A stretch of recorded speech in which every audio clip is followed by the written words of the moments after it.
Dans cette séance vidéo, on va déterminer la valeur de la somme sigma des j puissance p, k variant de 0 à n avec k, c'est une suite géométrique. Aussi, on va déterminer la nature de la suite AN qui est égale sigma de 1 sur ij avec 1 inférieur ou égal i inférieur strictement à j inférieur ou égal n. On va voir la nature de cette suite, est-ce qu'elle est convergente ou bien divergente.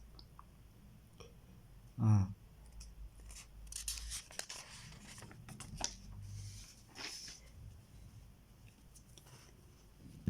Calcul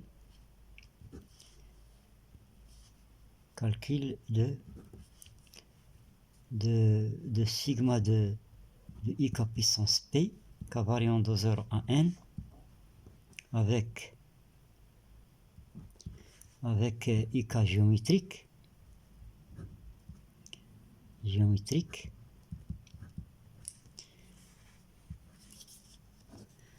puis nature de la suite AN égale sigma de 1 sur ij inférieur ou égal i inférieur j inférieur ou égal n. Voilà. Alors pour la première question, on pose SNP est égal sigma de jk puissance p plus k variant de 0 à n. P appartient à n, bien sûr. Avec UK géométrique, suite géométrique de raison Q, et de premier terme, on va prendre le premier terme, c'est I0, et de premier terme I0 différent de 0.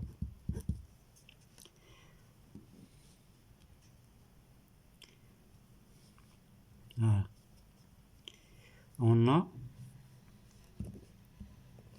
On a SNP, c'est sigma lorsque k variant de 0 à n. Alors IK, on utilise la relation du terme général. IK c'est I0 Q puissance k à la puissance p. Donc ça donne sigma lorsque k variant de 0 à n de I0 puissance p Q à la puissance kp.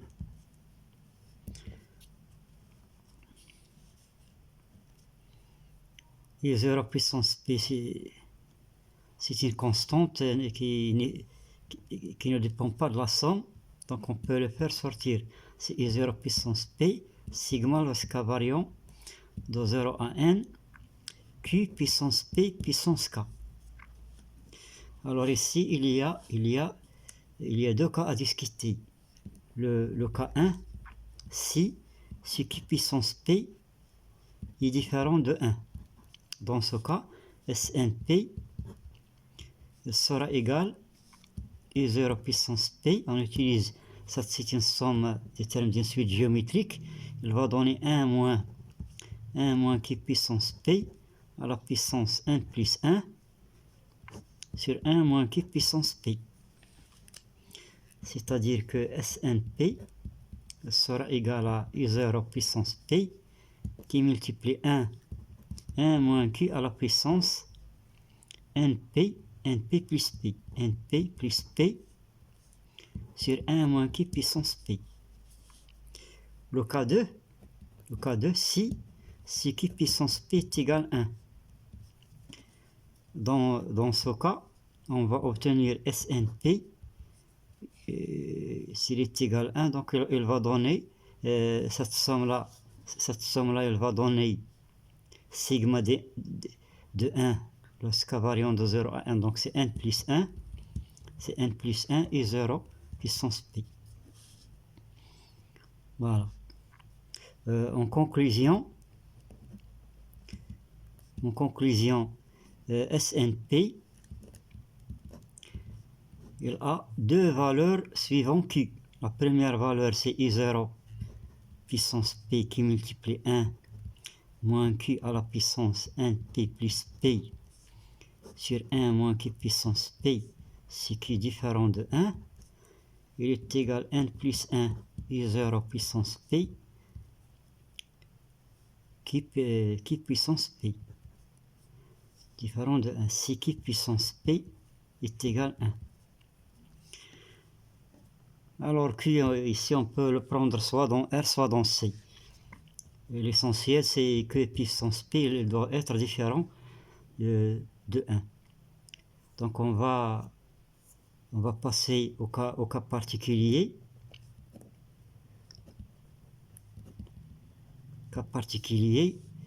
On va déterminer par exemple SN1. C'est quoi SN1? SN1, on va donner à P la valeur 1, donc c'est I0 plus I1 plus jusqu'à plus IN plus IN plus IN. Donc il sera égal, d'après la formule, on a pris P égale 1, donc il sera égal I0 qui multiplie 1 moins Q à la puissance n plus 1 sur 1 moins Q, si Q est différent de 1. Et il va donner n plus 1 I0 si Q est égal à 1. Voilà. On va calculer maintenant SN2. SN2, c'est quoi SN2? On va prendre P égale 2. Donc c'est I0 au carré plus I1 au carré plus I2 au carré jusqu'à IN au carré. Donc d'après la formule, il va donner, donc on a pris P égale 2. Donc il va donner I0 au carré qui multiplie 1 moins Q à la puissance 2n plus 2 sur 1 moins Q au carré. Si Q au carré est différent de 1. Il va donner n plus 1 I0 au carré si Q au carré est égal à 1. Voilà.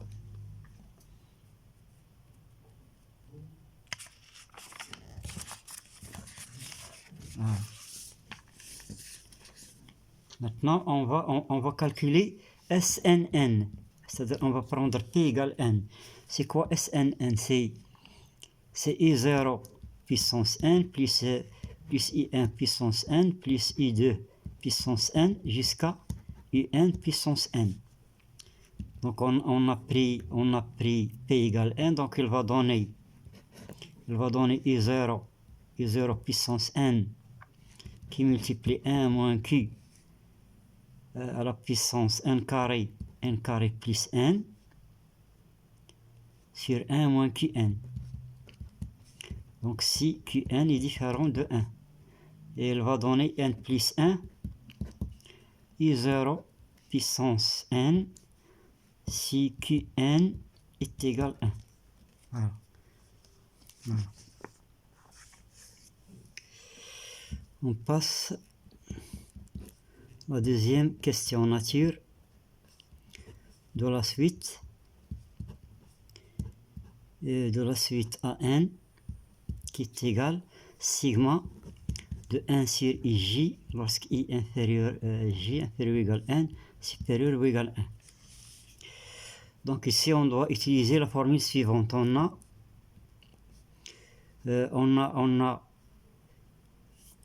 a sigma des xi lorsqu'il variant de 1 à n le taux au carré, il est égal sigma de xi au carré lorsqu'il variant de 1 à n plus 2 fois sigma de xxj lorsqu'il est inférieur j inférieur ou égal 1 supérieur ou égal 1.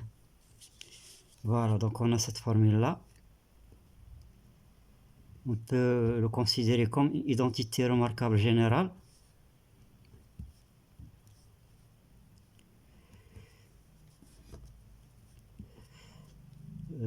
Donc on va prendre xi. On prend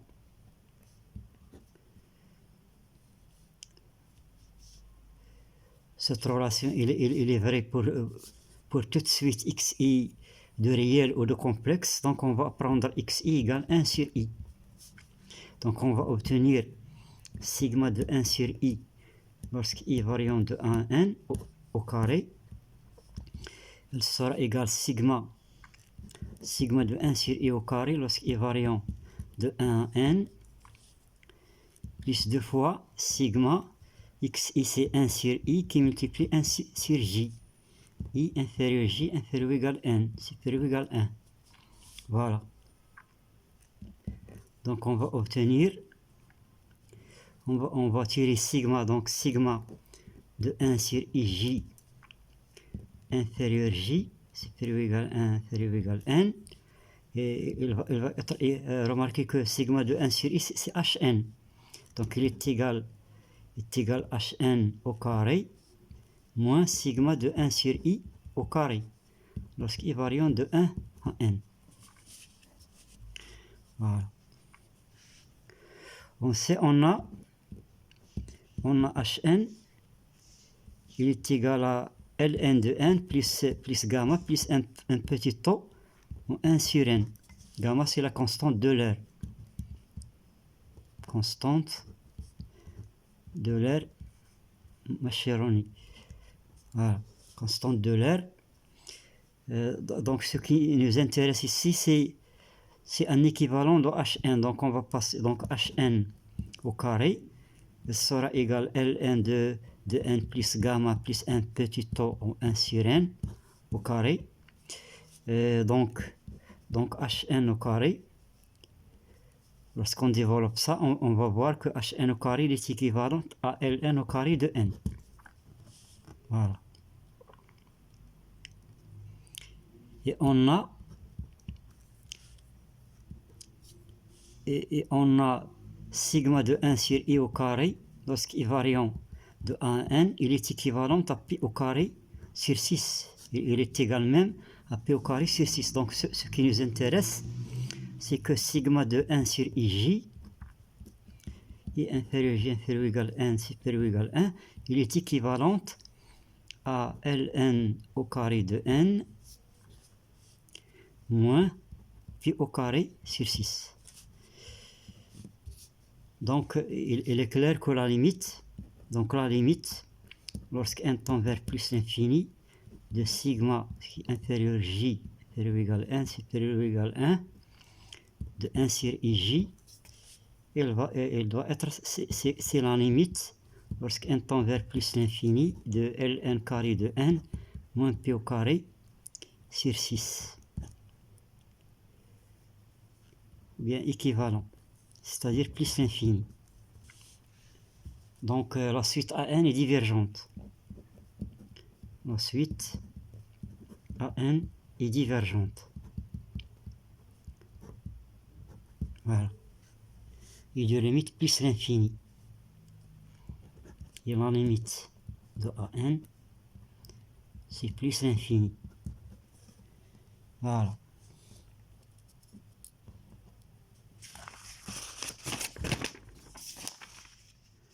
La vidéo est terminée. Merci de votre suivi. De Inde. Prof. Avlullah.